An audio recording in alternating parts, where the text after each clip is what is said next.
नमस्कार भाइयों बहनों। मैं आपका अपना चौहान। आज जो मैं वीडियो लाया हूँ वो इस प्रकार से है कि काफ़ी लोगों के कमेंट्स आए थे कि हमें ये सर्वमंगला देवी जो हैं बुलंदशहर में, इनकी बताएं हमें कुछ बारे में। तो हमें इनके बारे में पता नहीं है, पर वो पूजा पाठ करने जाते हैं, मतलब उस तरीके से तो थोड़ा पता लगे अगर आपको पता हो। इस तरीके से वो बोल पूछ रहे थे। तो कई लोग जानबूझ के भी पूछते हैं, मतलब इस तरीके से, और कई को वाकई में ज़रूरत होती। तो खैर उनकी कोई भी मंशा हो तो वो मेरा बताना फ़र्ज़ है कि जो मेरे व्यूवर हैं अगर वो कुछ भी जानना चाहते हैं तो मेरा फ़र्ज़ है बताने के लिए। साथ के साथ वो भी कि ये कल कमेंट करा उन्होंने, आज मैं बता रहा हूँ, इस तरीके से मेरा बताने का पड़ता है। तो ये जो कहानी मैं बता रहा हूँ आपको, जो सर्वमंगला देवी के बारे में उन्होंने बताया, तो ये नरोरा, जो कलकत्ती नरोरा है, वहाँ की जो गंगा जी मशहूर हैं, ये वहीं उनका स्थान है। उनके 2-4 किलोमीटर हट के वहाँ इस मंदिर है उनका, बहुत प्राचीन मंदिर है। तो उसके बारे में बताऊंगा। जैसे बहुत से लोग बोलते हैं कि वो बेल पत्थर के वहाँ वन थे, ये था वो था, इस तरीके से हो भी सकता है क्योंकि पुरानी बात है, किसी ने देखी नहीं है। पर जो सुनी हुई बात और असली बात, जिसको मिलान करेंगे तो एक ही बैठेगा। मेरे कहने का मकसद वो है, बाकायदा उसका प्रूफ मिलेगा आपको कि हाँ ये प्रूफ यहाँ था, तभी तो आप मानेंगे। तो इसलिए बहुत सारे लोगों को पता ही नहीं है इतिहास के बारे में ज़्यादातर। तो जो हमने बड़े बूढ़ों से और कुछ पुराने इतिहास को खंगाल के जो ढूंढा है उसमें ये निकला है, वो मैं आपको बताता हूँ कि ये जो माता की जो कहानी है, सर्वमंगला माता की कहानी दिल्ली से शुरू होती है। तो दिल्ली में जब आला उदल वगैरह आए थे पृथ्वीराज से जंग करने के लिए, बेला भवानी, जो बेला बोलते हैं जिन्हें, पृथ्वीराज की लड़की थी, उनकी शादी के लिए यहाँ आए थे दिल्ली में। तो पहले ऐसा होता था, शादी में युद्ध होते थे उनके, जो जीत गया वो शादी करता था, इस तरीके से होता था। ये परीक्षा लेते थे वो, तो लड़ाई करते थे मतलब। तो जब आला उदल वगैरह को दिल्ली में आए तो उनके जो लड़के थे राजा परमार के, ब्रह्मा वहाँ के राजकुमार थे, वो परमार जो राजा थे, तो उनकी शादी कराने के लिए टीका वगैरह उन्होंने लिया था महोबा में।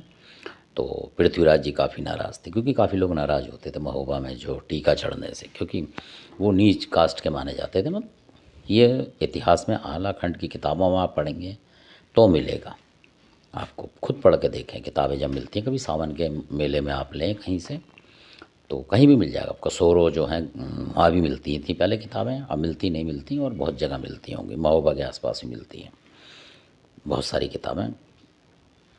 तो जो आला होती है उसको आला बोला जाता है बुकों को। तो उसमें ये लड़ाई वो लड़ाई, इस तरीके से आप ढूंढेंगे तो मिलेगा उसमें इतिहास। तो ये जो बात है इसी तरीके की है। तो वहाँ पे आए ये लोग करने के लिए, तो पृथ्वीराज महाराज भी चिढ़े हुए थे, मतलब गुस्से में थे कि बड़ा इतना बड़ा राजा हूँ। और जिद होती थी एक, मतलब जिद कहाँ तक पहुँच जाती है, ये वो कहानी है उनके माता बनने के बीच में। बहुत ही दर्दनाक कहानी है, आप सुनेंगे तो लगेगा आपको वाकई में हृदय विदारक कहानी है ये। तो जब पृथ्वीराज जी की वहाँ दिल्ली में इन्होंने फतेह कर लिया, यानी कि इनके बराबर कोई नहीं निकला, हारने लगे वो पृथ्वीराज जी के सारे सैनिक वगैरह, करीब करीब हरा दिए। तब पृथ्वीराज ने यही बोला था कि भाई इसको, जो उनके मामा थे माहिल, वो सबके ही मामा थे इनके, तो आलाउदल जो परमार राजा थे उनकी, मतलब जो घरवाली थी उनके भाई थे वो, और इधर पृथ्वीराज की जो घरवाली थी उनके भाई थे, उधर कन्नौज के जो जयचंद थे उनके भी भाई थे। तो इन्होंने तीनों बहनें अपनी अपनी इधर इधर भी आई थी उन्होंने, तो वो सब जगह आग लगाते फिरते थे। यानी पृथ्वीराज जी के यहाँ नहीं लगाते थे, वहाँ लगाते थे महोबा में, कि भाई महोबा में क्यों शादी कर ली। और ये जो उनसे छोटे लोग थे, यानी आला उदल वगैरह की छोटी कौम के लोग राजा को हैंडल कर रहे हैं, मतलब एक ये बात मान सकते हैं आप। इस तरीके से उनको अजीब लगता था, तो इसलिए वो भड़काते थे। मतलब उनको कुछ ऐसा था जैसे शकुनी ने महाभारत में लड़ा है, इस तरीके से था उनका हिसाब। तो मैं वीडियो ज़्यादा बड़ी हो जाएगी तो मैं बहुत ही शॉर्टकट में बताता हूँ। तो फिर पृथ्वीराज जी महाराज ने उनको जब वो जीत गए, कोई हल नहीं बचा, तो उन्होंने बेला को बिना पता लगे तो अपने बेटे ताहर को बोला कि जाओ तुम और लेडीज़ का भेष धारण करो। उनके यहाँ जो बताने वाले थे उन्होंने बोला कि भाई आप इस तरीके से तो ना हरा सकते हो, और लड़ाई में हार मान जाएंगे और चले जाएंगे अपने वापस, आपकी लड़की आपके यहाँ रह जाएगी। इस तरीके से उन्होंने कहा कि हार नहीं होगी आपकी, वो जीत के ले गए तो दिल्ली का भी नाम खराब हो जाएगा। ऐसे लोग भड़का दिया करते थे। तो उन्होंने ताहर को भेज दिया डोली के अंदर। मैं बहुत ही शॉर्टकट में बता रहा हूँ, काफ़ी चीज़ें से पीछे निकल चुकी हैं, तो मैं आपको जो सही स्टोरी है वहाँ से बता रहा हूँ। तो जब वो पहुँच गए डोली लेके, ताहर जो थे अंदर बैठे हुए थे उसमें, और कुछ लेडीज़ें वगैरह जो गाना वाना गाती हुई उसके साथ चल रही थी डोली के, ताकि लोगों को ये भ्रम हो कि इसमें लेडीज़ बैठ के आ रही है। तो उन्होंने वहाँ खबर भिजवा दी। कुछ जो सिपाही भी चलते थे उनके साथ, 10-20-50 सिपाही भी होते थे डोली के साथ हल्के से। तो उन सिपाहियों ने वहाँ खबर भिजवा दी कि पृथ्वीराज महाराज की जो लड़की है वो आई है, और जो राजा परमार के लड़के ब्रह्मा से कुछ बात कहना चाहती। तो पहले कोई राजनीति की बहुत सारी बातें होती थी, तो उन्होंने हालांकि वो पता लगी। तो वो उनके मुखिया थे पूरे युद्ध भूमि में, जो भी था उनके उससे चलता था। ताला सैयद उनके चाचा थे, वो चलाते थे सारी कमांड को। तो उन्होंने बोला भाई वो लेडीज़ आई हैं, तो ब्रह्मा को भेज दिया उन्होंने कि जाओ भाई बात कर लो, आपकी साली वाली आई हुई हैं और सुन लो क्या कह रही हैं साली वगैरह आपकी, क्योंकि कोई भी रुकावट नहीं करता बड़ा बूढ़ा इस तरीके से। तो उन्होंने भेज दिया, ब्रह्मा जी चले गए। तो तलवार वलवार लगी हुई थी, वो सब ढाल तलवार लेके चले गए। वो कमर में लगी होती थी उस टाइम। तो वो चले गए, क्योंकि वहाँ तो गिनती के 10-5 जो सिपाही हैं वो है, उनसे तो डर ही नहीं होता था, इतने बहादुर होते थे कि 100 आदमियों को मार देते अकेले। पर इन्हें पता नहीं था कि होली जो है बहुत बलवान है। होनी जो होके रहती है, आपने सुना है, तो वो यहाँ होती है, उसी की बात बता रहा हूँ मैं आपको। तो जब ब्रह्मा जी वहाँ गए तो उन्होंने जो लेडीज़ थी उन्होंने इशारा कर दिया कि अंदर बैठी हैं आपकी वो घरवाली जो है बेला, उनसे बात कर लो, आप कुछ बात करना चाहती हैं। पर्दा वर्दा लगा हुआ था चारों तरफ। तो उन्होंने जैसे ही पर्दा हटाया उसका डोली का अंदर जाने के लिए, मतलब कि गर्दन अंदर करके बात करूँगा, तो जैसे ही उन्होंने अंदर गर्दन करी तो मैंने पहले ही बताया था, तो ताहर ने उनकी गर्दन काट दी। वहीं ढेर हो गए वो। तो शोर मच गया चारों तरफ। और वो जो लेडीज़ वगैरह थी वो तो भागेंगे, अपने किले की तरफ जाएंगी वो तो वापस, और सैनिक जो हैं वो भी भागेंगे, क्योंकि उनको पता है कि ये काम हमें करना है, और हो गया सफल काम इस तरीके से, मतलब मारने का। तो ताहर भी निकल के उसमें से भाग लिया, अपनी डोली में से पैदल अपने भाग लिया, क्योंकि घोड़े वगैरह तो लेके नहीं आएंगे ताकि लोगों को शक ना हो इस तरीके से।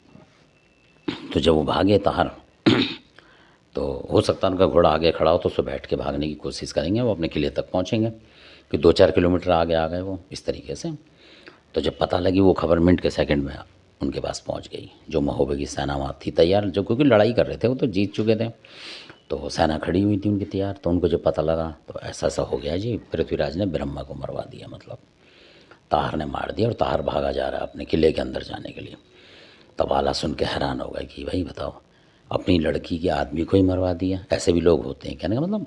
तो आला ने कुछ उस टाइम सोचा नहीं, उन्होंने सिर्फ उदल को यही बोला कि वो अपने भाई जो उदल बलवान था उनमें, कि भाई उदल कितने भी आदमी ले जा, 10-20-50 जो भी हैं ले जा, चाके ला जा, पर उस ताहर को, पृथ्वीराज के लड़के को भी तेरे को यहीं मारना, जैसे उसने हमारे लड़के को मारा, उसके लड़के को मार जाके, तब हमारी महोबे की जो गरिमा है, बुंदेलखंड की गरिमा तब मानी जाएगी।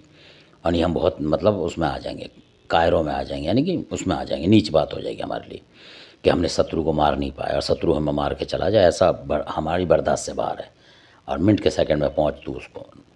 ऐसे करके उन्होंने बोला कि नहीं मार पाए तो खुद मर्जी हो तू, पर वापिस मत लौटियो, और नहीं तू बोले तो मैं जाऊँ। तो उन्होंने, वो भाई को दादा कहते थे, वो कह रहे नहीं दादा मैं जाता हूँ। और वो इतनी मिनट के सेकंड में घोड़े पे वो पहुँच गए, यानी उनके घोड़े को उन्होंने दबा लिया, उसी समय पहुँच गए, और वहीं उन्होंने लड़ाई करी कुछ देर और गिरा दिया उन्हें, क्योंकि उदल के आगे किसी की तलवार नहीं चला करती थी, तो उन्होंने वहीं मार दिया, मतलब ये घटना थी वो। तो जब उन्होंने मार दिया उनको, उधर पृथ्वीराज को पता लगे कि मेरा लड़का मारा गया, तो उनको भी आग बबूला हुए। तो फिर जब इनकी दोबारा लड़ाई छिड़ गई वहीं, क्योंकि भाई उनका लड़का मर गया, इनका वो मर गया, तो फिर लड़ाई चल गई अगले दिन धड़ाधड़। तो फिर जो बेला थी उन्होंने बोला अपनी माँ से बोला कि माँ अब इन्होंने, पिताजी ने ऐसे ऐसे कर दिया। माँ को भी दुख हुआ कि भाई इन्होंने ऐसा कर दिया, कि अब मैं इनके साथ जा रही हूँ, क्योंकि मेरा तो आदमी है, फेरे पड़ चुके थे मेरे, पर आपने मेरे को रहने नहीं दिया यहाँ, तो मैं दिल्ली छोड़ के जा रही हूँ, और नहीं जाने दोगे तो मैं यहीं मतलब मर जाऊँगी किसी तरीके से। तो उनकी जो घरवाली ने उनको बोला पृथ्वीराज से भाई जाएगी। तो पृथ्वीराज भी अपनी भाई बीवी की तो माननी पड़ेगी, तो उन्होंने भेज दिया डोली को कि ठीक है भाई अगर ऐसा है तो ले जाओ। तो वो ले गए, मतलब कोई ना कोई होंगे पृथ्वीराज से भी ऊपर उनके, जो बुजुर्ग होंगे उन्होंने बोला होगा भाई ये जाने दो यार, ऐसा तुमने तो ऐसा कर दिया काम, उल्टा काम हो गया और जाने दो। सोचा नहीं उस टाइम सब ने, तो जाने दो इसको। पहले सती होती थी तो आपकी लड़की कह रही है जाऊँगी वहाँ, मतलब अपनी ससुराल जाऊँगी एक बार, बेला ने बोला। तो उन्होंने कहा हो सकता है जाके लौट ही आए, ऐसा भी होता है ना कि अब आदमी तो है नहीं तो करेगी, तो उन्होंने भेज दिया। अब ये कहानी शुरू होती है। तो जब वहाँ पहुँची तो लड़ाई रुकवा दी थी उन्होंने, पृथ्वीराज की तरफ से भी आला की तरफ से भी। तो जब लड़ाई रुक गई तभी आगे बढ़ गए, मतलब अपने चल दिया आगे। तो वीडियो ज़्यादा बड़ी हो जाएगी, तो ये पार्ट 1 करता हूँ मैं इसको, अगले को 2 पार्ट में फिर आगे बताता हूँ मैं क्या होगा। तो वो जानने के लिए वो पार्ट 2 भी आप देखिए इसको, बेलोन भवानी का। आशा करता हूँ वीडियो आपको अच्छा लगा होगा।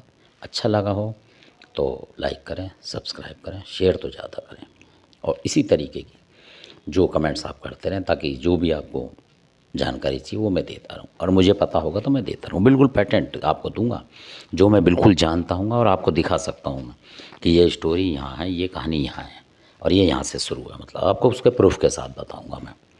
तो आपने वीडियो देखा, आपका बहुत बहुत धन्यवाद।